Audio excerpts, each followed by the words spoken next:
Step into the shoes of a small shopkeeper. Each day, they earn 2 rupees for every item sold plus a fixed bonus of 3 rupees. They jot it down like this: 2x plus 3. That simple expression? It's a polynomial, a real-world tool for solving everyday problems.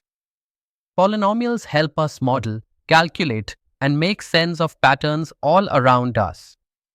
Welcome to Class 10 Mathematics, Chapter 2, Polynomials. In this video, we are diving into the foundation, understanding what a polynomial truly is and why it's more powerful than it looks. So, what exactly is a polynomial?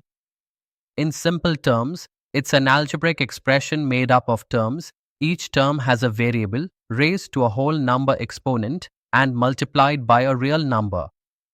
Sounds technical? Let's simplify it. Take this, 4x plus 2, that's a polynomial.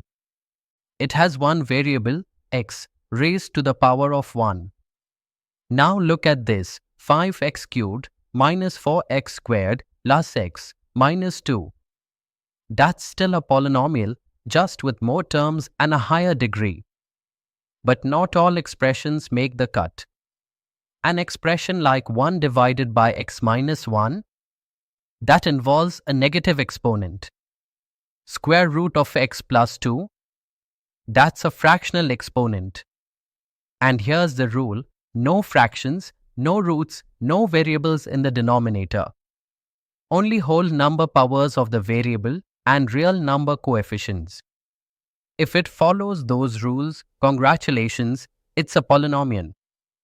Let's break the polynomial puzzle into smaller pieces.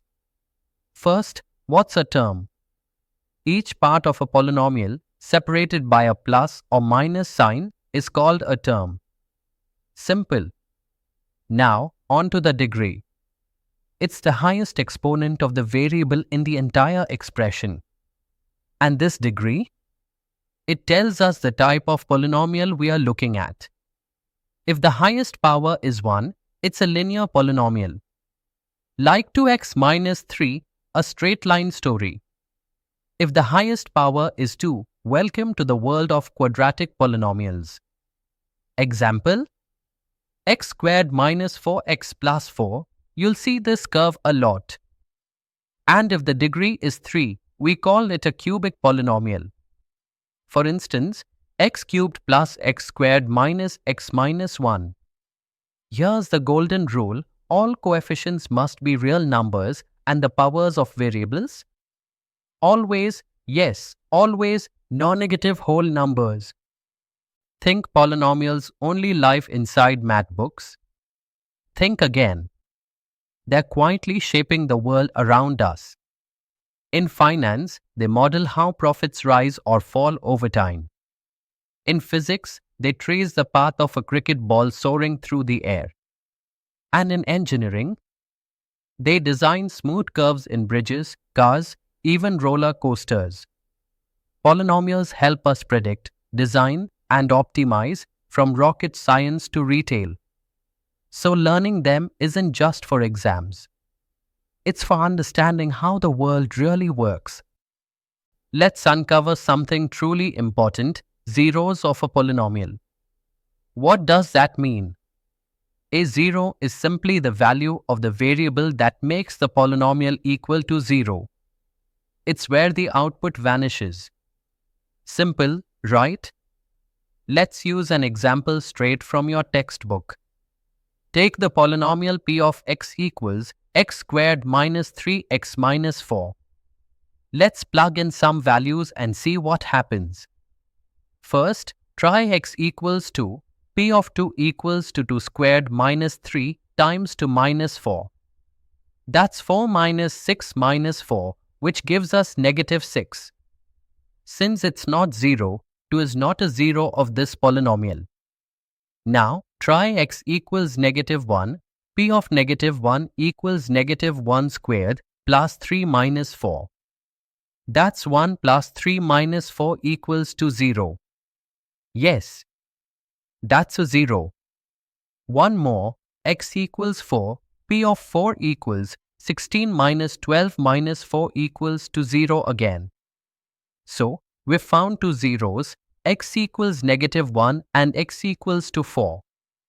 But what's the bigger picture here?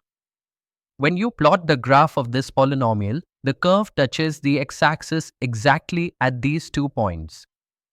That's the beauty of zeros. They show us where the graph crosses or touches the x-axis. Now that you know what a polynomial is, let's test your instincts. Can you spot a valid one? Try this, 2x plus 3. That's a big yes. It's a linear polynomial, degree 1, and all the rules are followed. Next, 3x squared minus 5x plus 2. Absolutely. It's a quadratic polynomial. The degree is 2, and all exponents are whole numbers. But wait, how about 1 divided by x?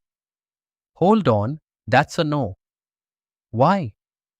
Because dividing by a variable is the same as having a negative exponent, and that breaks the rule. Okay, what about x raised to the power of 1.5? Again, no. Exponents in a polynomial must be whole numbers, not decimals or fractions. Here's a quick rule of thumb to remember. Coefficients must be real numbers. Exponents must be non-negative integers.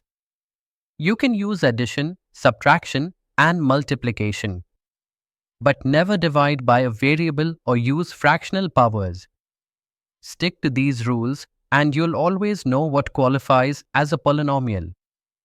Let's take a quick recap before we wrap up. A polynomial is an algebraic expression made up of real number coefficients and variables raised to whole number powers. The degree tells us what kind, linear, quadratic, or cubic. And the zeros? They're the values where the polynomial becomes 0, the points where the graph touches the x-axis. In the next video, we'll bring this to life, visualizing polynomials on a graph and unlocking what their curves tell us about their zeros. Until then, stay curious, keep questioning, and keep solving.